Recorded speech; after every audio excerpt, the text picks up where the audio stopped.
हम आज की इस वीडियो में लिमिट x अग्रसित है 3 की तरफ x cube minus 3x square बटा 5x माइनस 15 यह जो सीमा लिखी हुई है इसका मान ज्ञात करने की कोशिश करेंगे।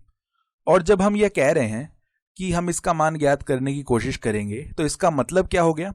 मूल रूप से इसका मतलब यह है कि जब x 3 के करीब जा रहा है तो उस स्थिति में इस व्यंजक का मान कितना आएगा वो हमें यहां पे पता करना है।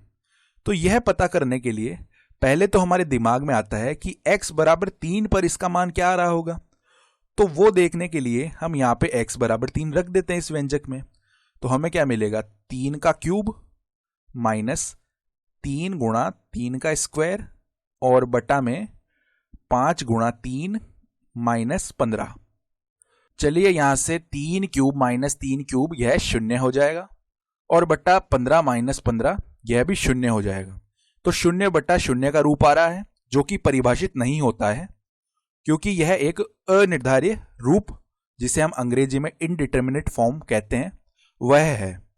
तो समझ में आ गई यह बात। इससे हमें यह पता चलता है कि x बराबर 3 पर व्यंजक का मान तो परिभाषित नहीं है, किंतु चलिए अब यह देखते हैं कि जब x 3 की तरफ अग्रसित कर रहा है तब हम इसके सीमा के मान की जानकारी ले सकते हैं या नहीं ले सकते। चलिए अब इस सीमा का मान ज्ञात करने हेतु हम दो टेबल बनाते हैं। तो मान लीजिए इस प्रकार की यह पहली टेबल है, यहां पर हम x अंकित कर लेते हैं और इस तरफ हम जो व्यंजक का मान है x cube minus 3x square बटा में 5x माइनस 15 यह हमने लिख लिया। अब इसी प्रकार हम एक दूसरी टेबल बनाने वाले हैं। तो मान लीजिए ये हमारी इस प्रकार की दूसरी टेबल हो जाएगी और यहां पर हम x अंकित कर लेते हैं और जो व्यंजक का मान है वो यहां पर हमने अंकित कर लिया, x cube minus 3x square बटा 5x माइनस 15। हालांकि यह काम हम एक ही टेबल में कर सकते थे किंतु दो टेबल इसलिए बनाई गई है ताकि आपको और अच्छे से समझ में आ जाए। तो यह जो पहली टेबल है इसमें हम क्या करेंगे, 3 की तरफ अग्रसित होंगे बाईं ओर से और 3 के करीब वाले मान लिखे जाएंगे बाईं तरफ से। और उसी प्रकार दूसरी टेबल में हम क्या करेंगे, जो 3 के करीब वाले मान है वो हम दाईं तरफ से लिखेंगे और करीब जाते जाएंगे। किस प्रकार, देखो अगर पहली टेबल में लिखेंगे तो पहला मान मानिए हमने 2.9 लिख लिया। अब हम 3 के और करीब जाएंगे बाईं ओर से तो 2.99 लिख लिया। अब मानिए कि हम और करीब जाना चाहते हैं तो 2.999 लिख लिया।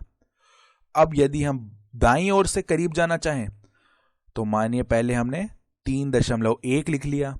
अब हम और करीब जाना चाहें तो 3.01 हो गया। फिर अगर हम और करीब जाना चाहें तो 3.001 हो गया। चूंकि पहली टेबल में हम 3 के बाईं तरफ से करीब के मान लिख रहे हैं तो यह क्या हो गई, बाईं तरफ से सीमा या बाईं ओर से सीमा। और दूसरी टेबल में हम 3 के दाईं ओर से करीब के मान लिख रहे हैं तो यह क्या हो गई, दाईं ओर से सीमा, दाईं ओर से सीमा।